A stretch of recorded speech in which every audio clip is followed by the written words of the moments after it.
Cek cek. Assalamualaikum. Yang di rumah bisa dengar suara saya?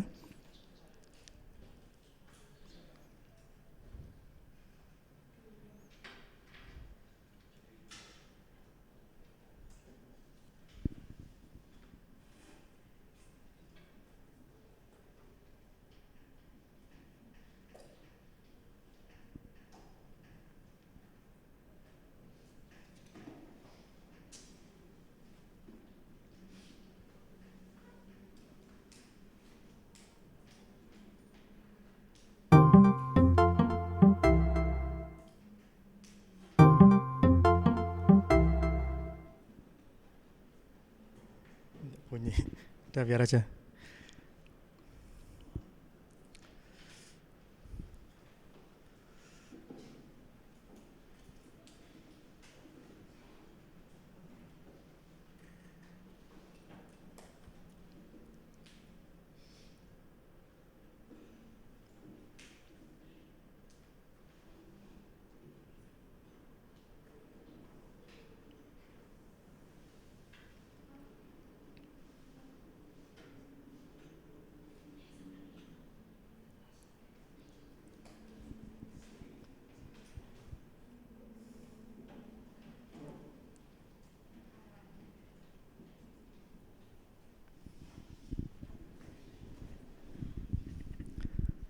Ya, baik. Selamat siang. Assalamualaikum warahmatullahi wabarakatuh. Ya, senang sekali ya di siang hari ini kita bisa untuk pertama kalinya tatap muka di perkuliahan hybrid pemrograman web ya. Jadi memang keterbatasan teknis ya khususnya ya dalam perkuliahan ini kita semuanya masih belajar ya daripada new normal ini ya.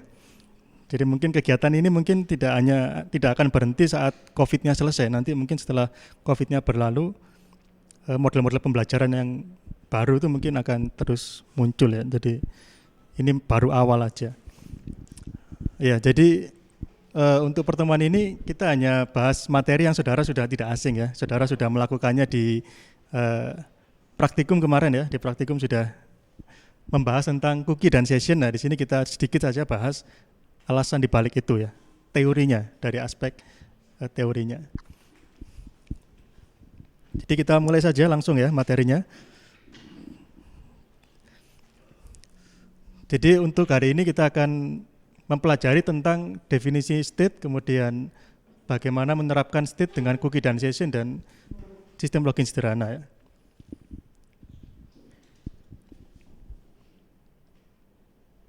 Jadi kita awali dengan apa itu state ya, state. Apa itu state? Kalau kita terjemahkan dalam bahasa Indonesia, state itu apa? State. Kondisi, keadaan. Contohnya apa? Misalkan di kelas ini ada suatu state ya. Misalkan saudara saat ini berada di ruang F39. Itu state ya. Saudara saat ini mengenakan masker. State, saya tidak pakai masker. Saudara saat ini usianya 20 tahun misalnya. Itu state ya. Suatu kondisi. Nah, kaitannya dengan aplikasi web, apa itu? Di sini ada state milik klien, ada state milik server, ada state milik aplikasi. Ada klien itu apa? Komputer, web browser ya. Web browser, komputer yang kita gunakan mengakses web ya, klien. Dia punya state, misalnya apa? Versi OS-nya apa? Versi web browser-nya apa? Dia menggunakan bahasa apa? Apakah bahasa Inggris, bahasa Indonesia? Itu state dari klien ya. Dia IP address-nya berapa? Itu state dari klien. Kemudian yang di sisi server juga punya state ya. State-nya server apa? Data yang tersimpan di sana. Di database-nya itu datanya tersimpan apa? Saat ini misalkan di servernya Philcom, berita utamanya adalah tentang perkuliahan hybrid misalnya. Itu adalah state-nya servernya Philcom ya. Saat ini di Philcom jumlah dosen itu ada 100 misalnya. Berarti itu state dari servernya. Jadi data yang tersimpan di server ya. Pengumuman misalnya, kemudian profil, kemudian berita, itu dia tersimpan semuanya di server sebagai state-nya server atau disebut juga dengan resource state ya. Resource state. Jadi di sini klien akan mengambil resource dari server. Kemudian ada lagi yang ketiga, namanya application state ya. Application state, state-nya aplikasi ya. Aplikasi apa? Aplikasi web ya. Jadi misalnya apa? Saat ini webnya sedang menampilkan halaman utama, halaman indeks, itu state-nya. Saat ini sedang menampilkan form login. Saat ini sedang menampilkan halaman dashboard. Saat ini pengguna login sebagai admin. Itu adalah application state. Jadi kondisi aplikasi pada satu waktu tertentu ya. Kalau PowerPoint berarti saat ini dia sedang menampilkan slide nomor sekian gitu ya. Itu adalah application state, di mana application state berubah-ubah ya. Ketika kita pindah satu halaman ke halaman lain, state-nya berubah ya. Ketika ada komentar masuk, state-nya akan berubah. Itu application state, dia alur dari aplikasinya, posisinya di mana. Saat ini keranjang belanja sedang kosong, itu juga application state ya. Ini cenderung di sisi klien ya, karena klien yang menggerakkan state dari aplikasinya. Jadi ada 3 itu. Client state, server state, dan application state. Lalu kenapa ya kita belajar state di sini? Ada satu bab khusus mempelajari state ya. Berarti ada sesuatu yang istimewa di sini ya. Yang istimewa adalah protokol HTTP dia mengadopsi stateless. Jadi mekanismenya mekanisme stateless, komunikasinya stateless. Artinya apa? Server tidak ingat klien. Ketika berinteraksi, setelah selesai lupa. Seolah-olah dia tidak pernah ketemu dengan klien ya. Jadi server itu dia hanya satu kali memberikan respons, setelah itu dia lupa. Jadi kalau kita melakukan 10 request ya, 10 interaksi request respon, maka dari 10-nya itu dia semuanya sifatnya adalah independen ya. Sifatnya independen, tidak ada hubungan antara request pertama dengan request kedua, kedua dengan ke-7, ke-11, itu tidak ada hubungannya. Mereka dianggap sebagai request response yang independen ya. Tidak ada sangkut pautnya karena servernya lupa itu ya. Jadi HTTP memilih untuk menggunakan mekanisme stateless. Kalau ada stateless berarti ada musuhnya satunya stated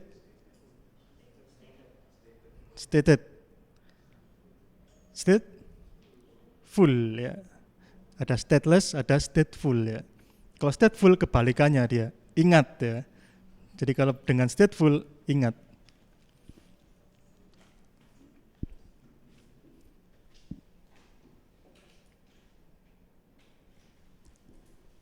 Nah, kemudian mungkin akan ada pertanyaan lagi ya di sini ya.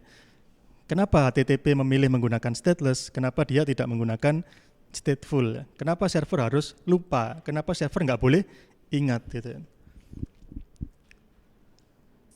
Apa yang terjadi seandainya server harus ingat setiap interaksi yang telah terjadi?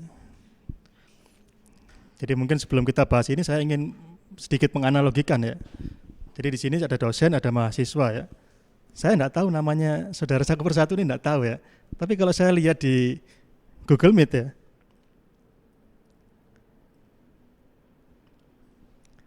saya tahu namanya itu. Muhammad Rifki, M. Riza, Safina Tunajah. Saya tahu namanya. Saya bisa sebut nama-nama mahasiswa yang ada di Google Meet. Tapi yang di kelas ini saya nggak bisa. Nggak tahu saya namanya mas ini siapa nggak tahu saya. Kenapa saya nggak tahu? Iya, nggak ada namanya ya. Dan di otak saya nggak ada memorinya. Saya nggak ingat nama saudara siapa ya. Saya nggak ada ingatan saya. Server seperti itu ya dia, dia tidak mengingat ya. Seandainya saudara pakai name tag, yang di kelas ini pakai name tag, saya bisa tahu kan ya, nama-namanya bisa tahu. Jadi kalau stateless itu tanpa mengingat ya, kalau stateful itu dia harus mengingat. Jadi seandainya protokol di kelas mahasiswa harus pakai name tag, maka setiap dosen yang masuk bisa menyebutkan nama mahasiswa satu persatu tanpa harus hafal ya. Tapi karena itu protokolnya tidak ada, jadi ya saudara seperti ini dosennya harus menghafal ya. Apa akibatnya jika saya harus menghafal semua mahasiswa, nama mahasiswa? Ya? Kenapa? Iya, research pikiran ya. Jadi mungkin kalau saya setiap dosen ya, misalkan setiap dosen kewajibannya adalah harus hafal nama semua mahasiswa misalnya ya, yang diampu ya. Maka dosen itu mungkin dalam satu semester hanya bisa mengampu 1-2 kelas mungkin ya. Kalau saya mungkin hanya 1 kelas ya, karena mudah lupa. Jadi ya mungkin energi saya habis untuk menghafalkan nama. Tapi ketika dosen tidak harus tahu nama mahasiswa dan mahasiswa harus punya KTM ya sebagai ID card atau name tag sebagai ID card, maka jumlah mahasiswa yang tadinya mungkin hanya 30 yang bisa dihafal di kepala hanya 30, dengan adanya name tag bisa tak terhingga mungkin ya. Jadi bisa jutaan orang atau jumlah yang sangat besar. Jadi selisihnya jauh sekali antara yang harus ingat dengan yang tanpa ingatan. Server juga gitu ya. Server berapa yang dia layani? Servernya Google dalam satu waktu dia berapa request yang dia terima ya? Banyak ya. Servernya TikTok gitu ya. 1 kali menit 1 detik berapa itu jumlahnya yang dia layani? Berat pasti kan ya. Saudara sudah pernah mengalami UAS pakai E-link ya? Pernah lemot ya? Ya itu ya. Kenapa kok bisa lemot pada saat E-link ya? Tapi kalau banyak yang akses ya. Jadi yang pertama banyak yang akses dalam waktu yang bersamaan. Dan ketika ngakses, dia pakai session ya. Dia menjaga sessionnya waktu mengerjakan UAS masing-masing mahasiswa. Jadi dia memelihara state dari banyak mahasiswa. Jadi ketika server kita suruh mengingat ya, bahwa mahasiswa ini dia startnya jam sekian, berarti dia finishnya harus jam sekian ya. Dia sudah nomor sekian, berarti server ada beban mengingat ya. Ketika dia ada beban mengingat, loadnya langsung naik ya. Naiknya bisa signifikan. Yang biasanya dia bisa ratusan ribu user, mungkin 1000 user sudah down ya. Jadi itu alasan dari HTTP dia menggunakan stateless ya. Nggak harus ingat sehingga dia bisa melayani dalam jumlah yang besar.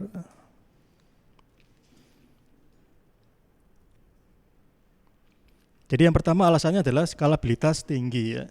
Skalabilitas ini kaitannya dengan jumlah user yang dapat dilayani oleh server. Jadi kalau server itu skalabilitasnya tinggi, dia sanggup menghandle 10.000 user misalnya ya. 10.000 user, kemudian ternyata usernya naik jadi 20.000, kita tinggal nambah server baru ya. Jadi itu skalabilitasnya tinggi, bisa vertikal, bisa horizontal. Kemudian arsitektur lebih sederhana ya. Jadi common sense ya. Logika dasar, mudah ya. Kembali ke analogi tadi, dosen ya. Kalau dosen harus menghafal seluruh nama mahasiswa, maka ketika saya berhalangan, saya digantikan dosen lain, maka dosen yang baru itu juga harus menghafal nama mahasiswa di kelas itu. Ribet ya, tidak praktikal. Tapi karena itu nggak harus menghafal, jadi lebih sederhana. Jadi konsekuensi berikutnya adalah arsitekturnya lebih sederhana. Jadi mungkin di aplikasi web, suatu waktu saudara mengirim request ya ke misalkan www.google.com ya, google.com. Nah pada saat itu dilayani oleh server di Jakarta misalnya. Kemudian request yang kedua dilayani server di Singapura. Request ketiga servernya dari Kuala Lumpur, bisa pindah-pindah gitu ya. Nah antar satu server ke server lain, kalau dia stateful, dia harus koordinasi, dia harus sinkronisasi. Nggak praktis ya. Tapi kalau stateless, masing-masing server nggak peduli dia, karena setiap request sifatnya independen ya, nggak peduli, dia bisa melayani apapun itu permintaan dari klien ya. Jadi syaratnya apa untuk aplikasi stateless? Syaratnya adalah requestnya harus lengkap. Ketika saya nggak ingat nama saudara dan saudara nggak bawa ID card, saya nggak bisa mengenali saudara. Misalkan saudara katakanlah ada orang misalnya, ada orang hilang ingatan misalnya ya. Dia nggak punya KTP, ditanyain namamu siapa, nggak akan bisa ketemu kan ya, karena nggak ada yang ingat ya. Tapi kalau ada ID-nya, ada pemelihara state, dia bisa kita ketahui. Sama dengan komputer. Nah, tapi di sini dikatakan interaksi web penuh dengan ilusi ya. Jadi kalau kita sudah login, kita tidak perlu login lagi ya. Jadi ini ada ilustrasinya.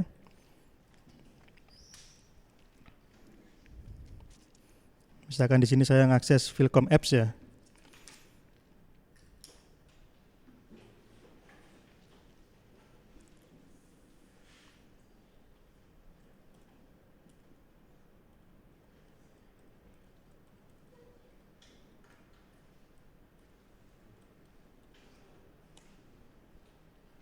Saya login ke Philcom Apps, server mendeteksi adanya login dan benar loginnya, otomatis saya mendapat hak akses ya ke halaman Philcom Apps. Saya login 1 kali, kemudian saya klik menu yang lain, saya pindah ke halaman lain ya, saya akses ke skripsi ya, saya merequest ke skripsi. Jadi ini saya klik skripsi, pindah halaman dari dashboard ke skripsi, dan saya tetap dikenali sebagai Agi di sini ya, sebagai user yang tadi sudah login ya. Servernya ingat di sini ya.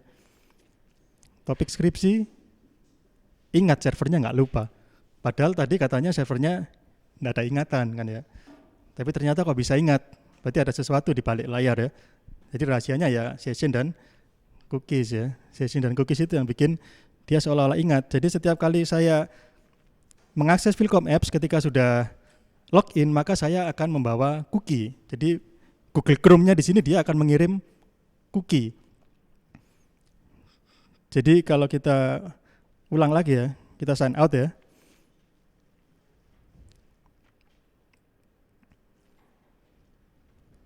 Jadi kalau posisi seperti ini, saya akses Philcom Apps ya, maka saya disodori form login karena di sini saya belum mengirim cookie ya. Nggak bawa cookie, servernya nggak tahu siapa saya karena dia nggak tahu dikasih form login ya. Kemudian saya login.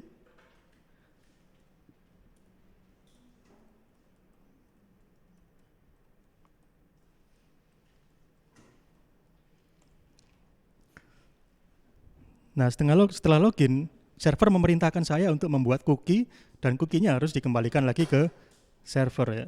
Harus dibawa setiap kali mengakses server, itu kontraknya. Jadi cookie itu yang merintah siapa? Server ya. Perintahnya apa? Set cookie. Jadi server ketika memberikan respon, dia memberikan tulisan di headernya set cookie, memerintah kepada klien ya. Klien tolong set cookie, cookie-nya ini. Nanti ketika kamu kembali lagi ke saya, cookie-nya dibawa. Jadi sama seperti saudara daftar di UB, sama UB dikasih KTM ya. Nanti kalau ke UB, KTM-nya dibawa lagi sebagai identitas. Ini sama dengan cookie ya, kurang lebih seperti itu. Jadi kalau cookie-nya Philcom, berarti dia akan dibawa ketika mengakses Philcom. Kalau cookie-nya Facebook, berarti dia akan dibawa ketika mengakses Facebook. Jadi dia punya pemilik ya, cookie ya. Nah di sini ini masih dikenali ya. Nah bagaimana kalau kita hapus cookie-nya ya? Kita kan bisa menghapus cookie dari web browser ya. Kita coba hapus cookie-nya.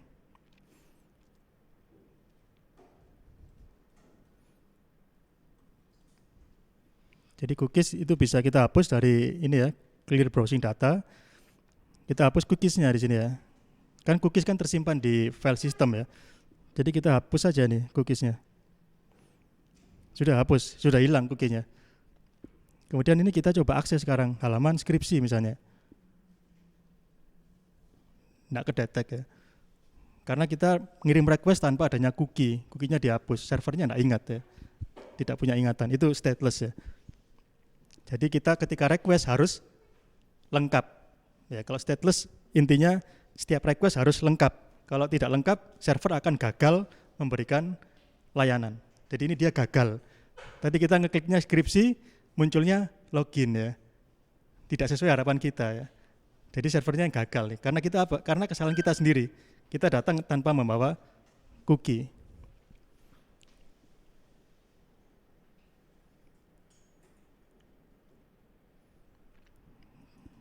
Jadi itu ya, ini cookie dan session saya kira saudara sudah familiar ya dengan teknisnya ya, sudah ada di praktikum.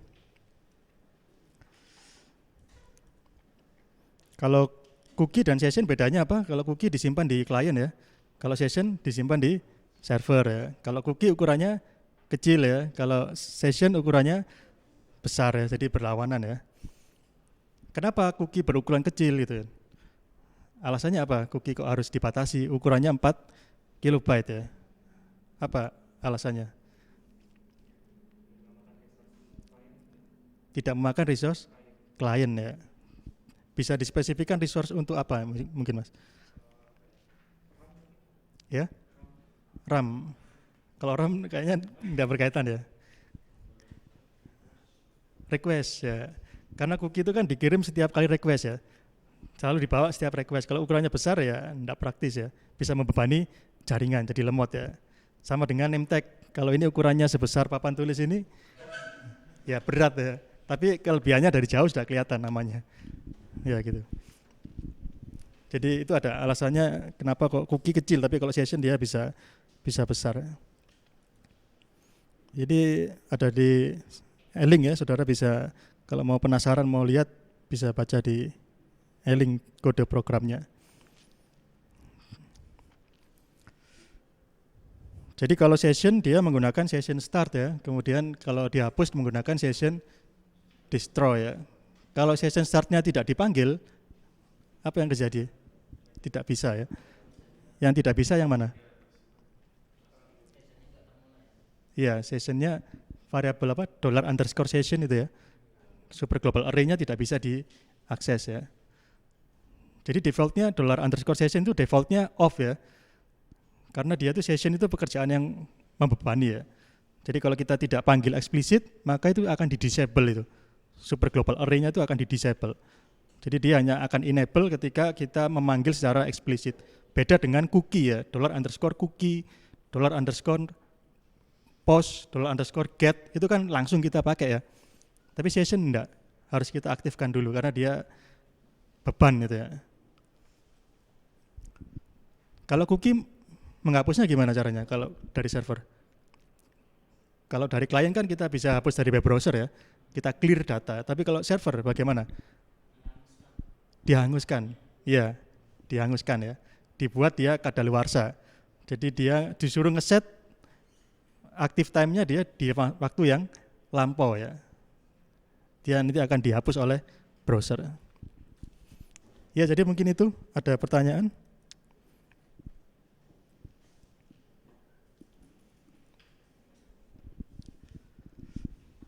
Praktikumnya hari apa ini kelas ini? Besok ya. Tolong ditanyakan ke asisten ya tentang topik proyek dan kelompok ya. Kelompok belum dibagi ya. Ya, segera dibagi kelompok dan menentukan topik proyek ya karena nanti supaya waktunya agak panjang ya. Nanti di akhir perkuliahan ada presentasinya. Ya, pesan saya mungkin itu aja.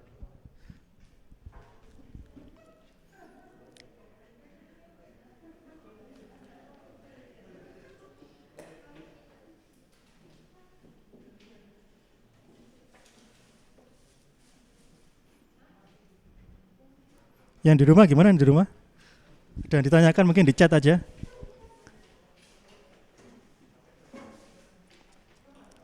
Raise hand mungkin bisa jika ada pertanyaan. Oh ya, baik ya, sepertinya tidak ada pertanyaan ya. Ya, jadi mungkin itu saja untuk pertemuan kita pada siang hari ini. Semoga kita senantiasa diberi kesehatan. Saya akhiri, selamat siang. Wassalamualaikum warahmatullahi wabarakatuh. Ya, sama-sama. Waalaikumsalam warahmatullahi wabarakatuh. Terima kasih Pak.